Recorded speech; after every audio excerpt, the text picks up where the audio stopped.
Howdy, folks. I'm Brian, I'm Amber. and here's some Reddit. Alright, folks, our first letter is titled, Am I a jerk for using my dog to scare a man who catcalled me and followed me around for 20 minutes? Okay, so here's a little backstory first. I'm an 18-year-old female and I have a pet Rottweiler named Juno. So Juno is the most loving dog that I've ever had, and I've had him since I was 15, and he's always been the sweetest boy. I have kept him muzzled though for a number of reasons. One, I live in New York, and I don't want him eating anything off of the dirty, gross New York street sidewalks. And two, Juno is very anxious because we moved here from a small town in Canada and it was a very big change for him, so he can sometimes act out and bark if he gets too overwhelmed. And three, I get yelled at by people if he is not muzzled. Okay, so what happened was this. I was walking Juno around midday, and usually when I'm walking Juno, cat callers tend to ignore me because of my big scary Rottweiler. But this particular man would not lay off. He just kept walking 15 feet behind me, shouting profanities, and I thought that he would just let it go if I ignored him, but he wouldn't. He followed me around for 20 minutes until I came up with an idea to get him to leave. When I was 16, I taught Juno how to smile. So, when I say the word smile, Juno will show me all of his teeth. And to anyone but me, it looks very threatening. So, what I did was I turned around and I looked at this man, and then I looked at Juno and I slowly unbuckled his muzzle while looking at the man. I then pulled my phone out and I pointed my camera at this man and said, "Smile," to make Juno show his teeth, and I let go of his leash and stood on it with one foot. Juno then showed all of his teeth to the man. Just looked at me with wide eyes because to him it looked like Juno was ready to attack. So I give this man a friendly little smirk and I say, "If you don't want me to take my foot off this leash, then I suggest that you smile, leave me the F alone." The man then sprinted off, telling me that I was crazy, and that I put my dog's muzzle back on, and I ignored all of the looks that I was getting, and I finished my walk. Then I later told my friend about this incident, and he told me that I shouldn't be weaponizing my dog to scare some confused old man away who probably would have left eventually. And now I'm here typing this out in my room with Juno at the end of my bed, thinking that maybe I'm wrong here. So, was what I was doing wrong? Am I the jerk for using my dog to scare a man who catcalled me and followed me around for 20 minutes? Alright, folks, what do you think? Jerk or not the jerk? Absolutely not the jerk. This guy was stalking you for 20 minutes. Like, you have this big dog here and he's unintimidated, just Yeah. following you. Like, Yeah. what was his end goal? Yeah, I mean, I think that this was pretty scary situation. If he was following you around, catcalling you, and saying stuff, then I mean that felt like an immediate threat, and I can Mm-hmm. understand why you would feel threatened. And you didn't sick your dog on Right. him in particular. I mean, you kind of made him think that you were about to, Mm-hmm. and you know, but your dog is there as a form of self-defense too, right? That's really what this boils down to. If someone attacks you or puts your life in danger or threatens you, then you certainly have a right to defend yourself. Mm-hmm. And I think that you did this in a non-violent way that got him off of your back, and I think that was perfectly reasonable in this case. Yeah, exactly. I mean, your safety has to be a top priority. It's much more important than this man's comfort and his ability to keep harassing you. Yeah, I mean, what happens if this guy had followed you home, OP? And, Mm-hmm. then he would know where you lived, and then he would be a creep who knew where you lived, and that's not a good situation either. So, yeah, I think you did the right thing. I wouldn't judge you badly for this. But let me know what you folks think. Anyhow, take care and good luck. And Peace Derby By says, not the jerk. We all know who the jerk is, and it's not you. It was clearly a last resort. You might want to be careful about people reporting a dangerous dog, though. And OP replies, "Yeah, I think that's what scared me the most afterwards.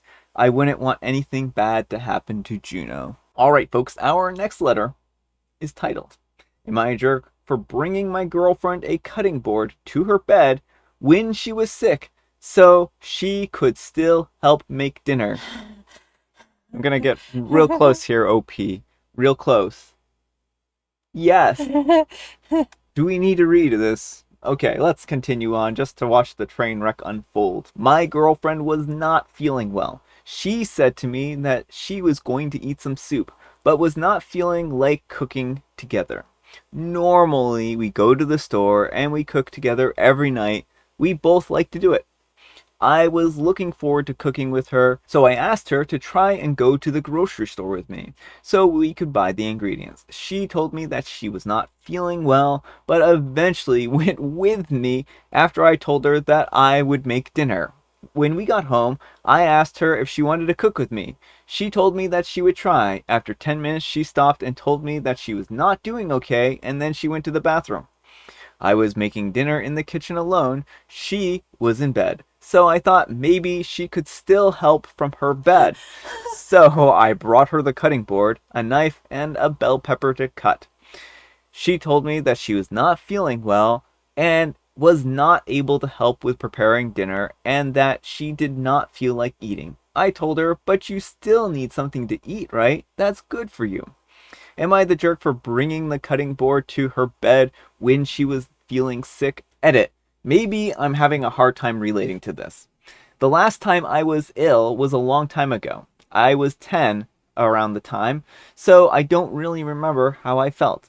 If I have a headache myself, I still try to cook, so maybe I handled it wrong, but I thought in this way we could still kind of cook together. Alright, folks, what do you think? Jerk or not the jerk? Yes, you're absolutely the jerk. You are not listening to your partner. She told you no repeatedly, and you just kept pushing and pushing and pushing. Well, first OP was like, oh, if you go grocery shopping with me, then I'll cook dinner. And so she did. And then OP's like, oh, yeah, by the way, you still need to help cook. And then she's like, I can't do this, and goes lies down. And he brings the cutting board into her. It's like, dude, how many times does she have to say no? Yeah. No is a complete sentence. It is. It really is. So OP, I know maybe you have a hard time sympathizing with this, but your girlfriend gave you a very clear answer on what her limits were, and you're just blowing past them and being like, you can do this anyways, right?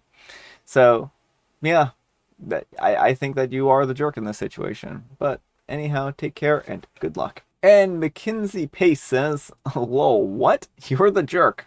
And Red Panda 123 says, yes, you're the jerk. She was not feeling well and probably just wanted to rest and not do anything. Is it that hard to go grocery shop and cook alone for one night until she feels better? Alright, folks. We have an update to yesterday's story, the throwing away the hair one. It's not a real big update or anything like that. It's mostly just an edit. So let's get straight into this edit here.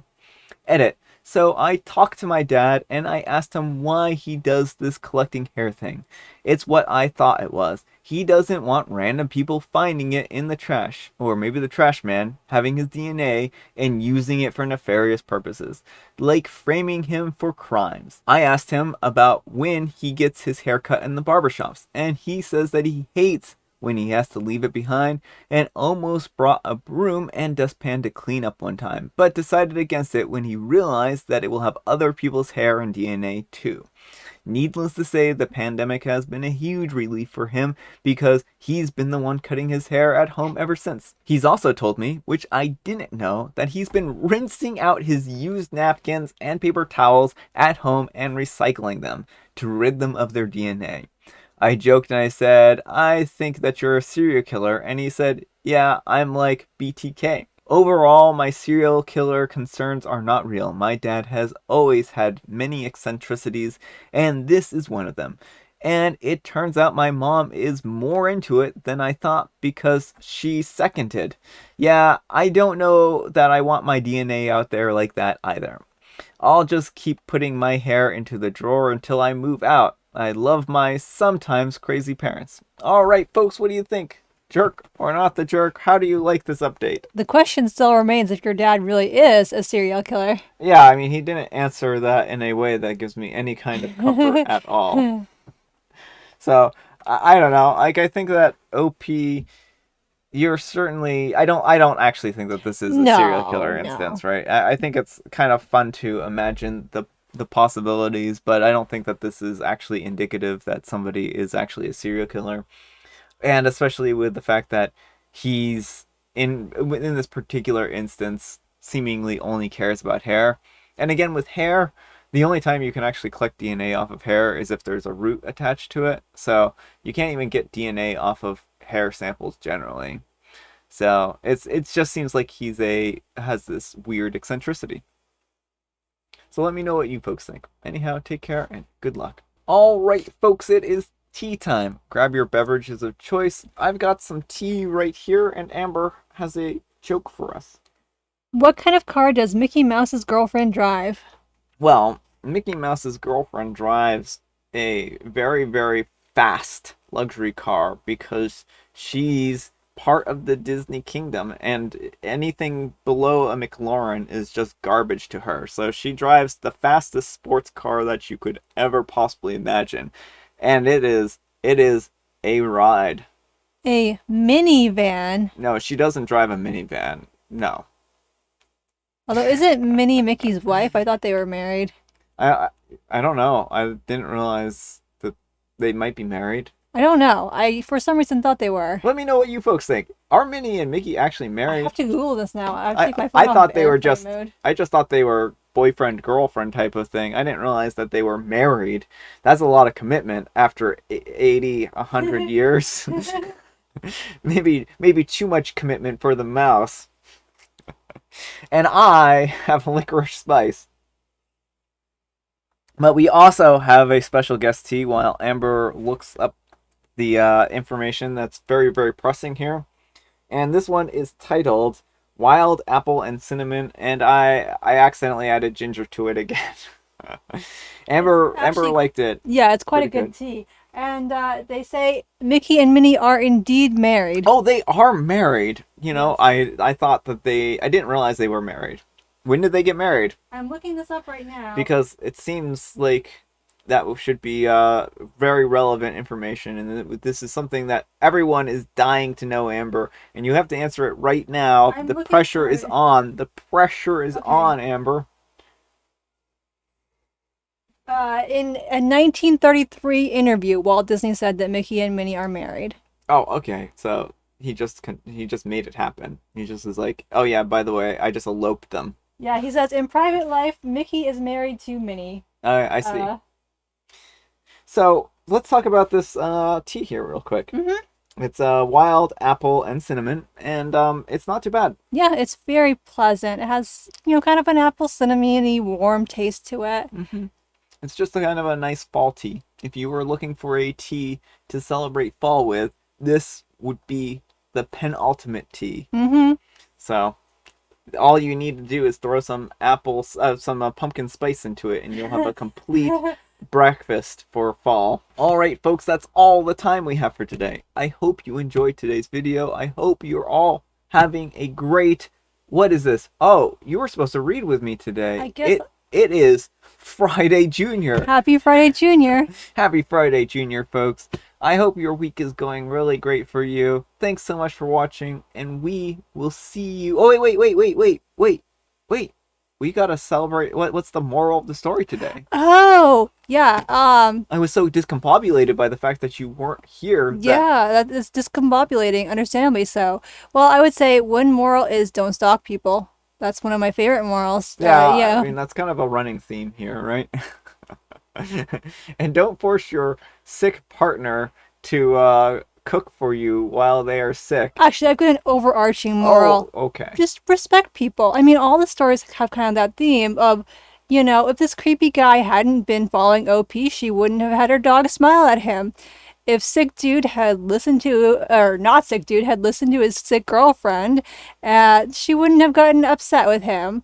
And And- if the guy hadn't murdered all those people, then he wouldn't have to hide his hair. Well, OP has chosen to respect her dad's eccentricities and continue adding hair to his hair pile.